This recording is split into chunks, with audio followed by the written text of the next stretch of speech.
I'm your host Clement, an LBank ambassador, and today we'll be talking about the topic, the shift in the cycle of attention economy. Let's welcome today's guest, Spencer Yang. For sure. Thank you so much, Clement, and thank you so much for having me on this show. I'm Spencer, the co-founder of Fractal in the Bitcoin space, building, investing, and really helping founders.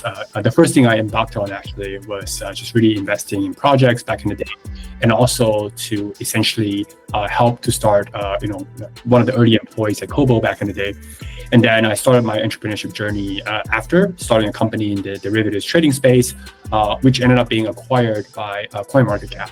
So myself and my partners then went on to lead various functions at CoinMarketCap. I was in charge of growth, revenue, and operations. So I think, as you guys probably know, Coinbase Wallet today is one of the leading wallets that is non-custodial, and really, very, very fortunate to be able to work with many awesome partners, co-founders, as well as team members to essentially build these products that I'm involved in today. We've seen in 2024 where it's been a year full of so much volatility, right? We reflect on some of the multifaceted nature of the whole industry where, from Bitcoin gaining institutional validation through the ETFs to even Ethereum's successful Dencun upgrade, and even to Solana's remarkable comeback because of the whole meme exposure, right? So I know you're gonna say Bitcoin would be the best sector to get into right now. So, but I just want to hear your unbiased opinion for this matter. And I guess the first question would be, which sector do you think that is the most perfectly timed right now to gain significant success this year, and that would translate to next year as well? And conversely, were there any other areas whereby your judgment on opportunities that were missed during this year that caused you to overlook a major trend or to miss a window of growth? Right. I think within a Bitcoin ecosystem, there's many different projects these days that are building to essentially help Bitcoin become more scalable, more programmable, more private, or more interesting, or more institutional, or more retail friendly, and so on and so forth, right? Yeah. I think Bitcoin has now become a very interesting asset that you can actually do so much more with that.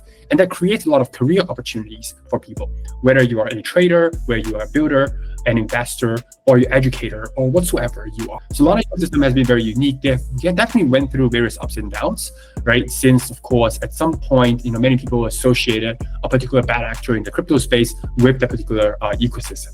And then since the bad actor has gone to jail, I think what happens is that the Solana ecosystem has really thrived and blossomed through its various trials and tribulations. And these days, you find that they are definitely an ecosystem that is to watch, just because of how strong the community is, how bonded they are, and there's so many different projects and interesting opportunities that seems to be on the Solana ecosystem.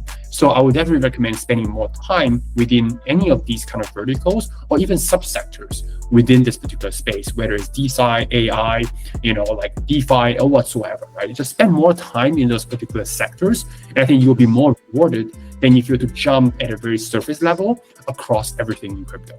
Still dominates the narrative, while many altcoins right now still continue to underperform, right? And I think as a seasoned participant, I just wanted to get your thoughts whereby, have you experienced moments in 2024 where, the market volatility has forced you to kind of recalibrate that mindset or your strategy in terms of your investment approach? I think one of the first events that I think many industries, people, and also many outsiders maybe didn't see coming at the early part of the year was the approval of the Bitcoin ETF, right? That was one of the first milestones this year that I think was one of the most important, looking back on hindsight, right? And I think there was actually a data that was published that showed the various points throughout the last couple of years that he has bought Bitcoin. But in this year, what has happened? The Bitcoin ETF is approved. There's a very, as of the recent elections, you have one of the most crypto-friendly administrations in the US coming to the office in January of next year. And on top of that, you have big companies and institutional companies, and also public listed companies like MicroStrategy, potentially even Microsoft, potentially even Amazon, or many other guys, right? Or even like governments, essentially making large purchases or considering Bitcoin in the strategic reserves. So in that particular sense, the narrative and also the reason why people should be holding Bitcoin has now changed. It's been essentially a change of hands. So I think if you are an investor in this space, you really have to plan accordingly.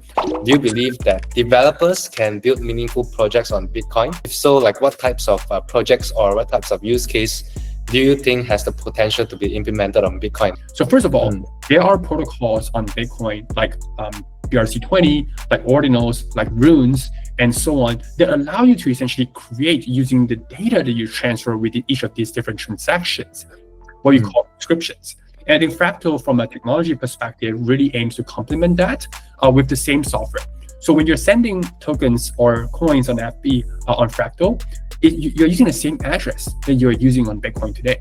Your native SegWit address, your Taproot address, and so on. And I think being experimented with by protocols like Babylon and SetLayer in terms of allowing you to be able to stake and lock that Bitcoin and be able to provide security for other networks that are looking to increase their network security, because Bitcoin is a much larger and more stable asset than many of these other altcoins out there.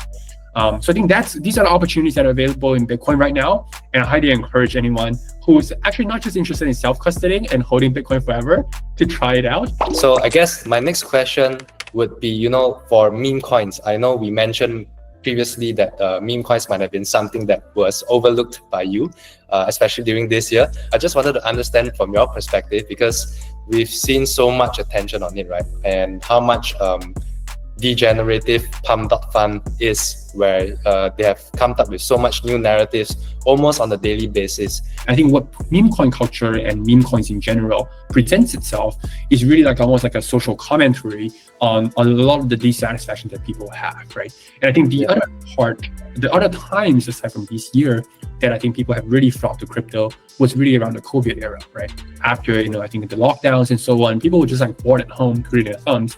And then they realize, hey, they're able to, trade magic and internet money on their phones, right? I just found it to be interesting. It's like trying to be the S&P, and I was like, haha, funny that I bought it, right? But because of the haha, it's funny and I bought it, I didn't actually think about it much, and I just felt not very attached to it emotionally, right? So when I was up a little bit, I was like, okay, you know what? Forget it. I'm just going to sell it. Maybe I want to do some like reallocation or whatsoever time.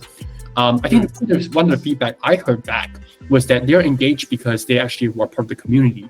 They really enjoy sharing the vibe and everything with the community itself. And since that incident, I've actually understood and start learning more about the ecosystem around it. From Pump.Fun to even Polymarket's predictions market, and also some of the casual games that we've seen on Pawn, all your clicker games and all your tap games being extremely, increasingly adopted by mainstream users. So have you yourself maybe dabbled or explored some of these emerging trends this year? I think in general, like gaming, I think is one of my favorite categories in the space in the space in general, right, in the world. I think what I find myself personally doing a lot of times when I'm really looking for a way to touch grass, as what people say, it's not actually going to the wild and touch grass. I find myself actually diving into a really nice AAA title game or whatsoever with my Xbox controller that I actually have over here as well. I find it to be like a good form of escape almost from this like crazy world of crypto. The first thing I think is really the reliance on on-chain transactions, which I think it's awesome and it's novel, but at the same time it does create a lot of user friction and the experience itself. Of course, with slightly faster blockchain networks, with, for example, the blockchain networks like even Fractal using the UTXO model, I think you're able to scale UTXOs concurrently across multiple addresses and so on.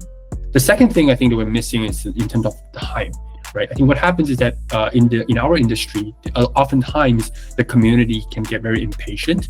They want to see things yesterday, today, and the next best time to maybe tomorrow, as compared to like 3 years out and 5 years out. I think many of these awesome AAA titles in the traditional gaming industry actually take a long time, right? Even Wukong, one of the really big hits that has happened, took a really long time.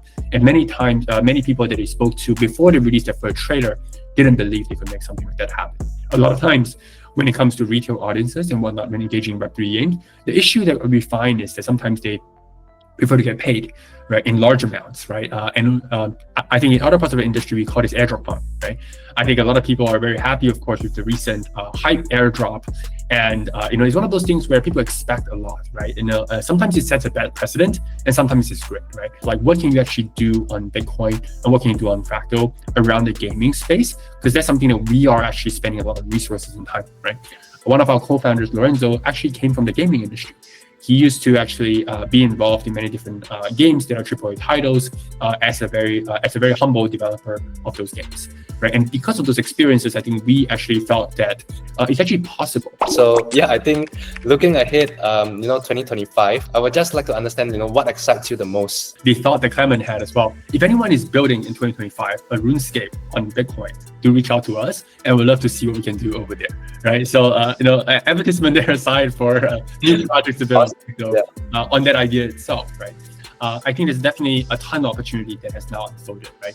Usually in our industry, people get a lot more creative during bull markets and a lot less creative during bear markets for some reason. My suggestion is really 2025 is the time to build and launch, right? There's just so much things that are interesting and so much things is needed, because the best time to actually build is when you have problems. And the best time when you have a ton of problems is when you have a lot of attention, a lot of volume, a lot of energy in the space, right? And right now, there's just so many issues, right? There's a ton of infrastructure problems.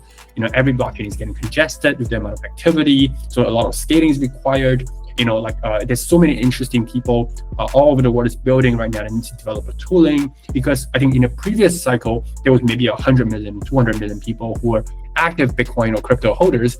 I think with this cycle, it could be even more, right? Especially with the opening up of the Bitcoin ETFs and many of these other opportunities. If I were an investor in 2025, I'll definitely be investing and allocating very, very prudent, right? I'll be, of course, looking for quality. I'll be looking for conviction. And I think those have really been more important over time. Yeah, I guess, the last question would be, for the viewers, and I will speak in behalf of the viewers, that it would be, if let's say I'm a user, I woke up one day with like an extra $1 million in US dollars, right? In your own sort of perspective, what do you think would make sense in perhaps in an investment horizon of maybe a medium term and maybe an investment horizon of a longer term? I would say, first of all, this is not financial advice. It's just essentially a framework of thinking about things, right? That being said, I will highly recommend and suggest people to adopt a framework of almost like a barbell strategy, where you have essentially maybe 20 to 30% of that amount to essentially look at slightly more interesting and innovative things that you care about. It could be, for example, projects like Fractal, who are actually scaling, Bitcoin itself. It's a little bit closer to Bitcoin. It's not as far off. And if you're more comfortable in that zone, take a look at that, right?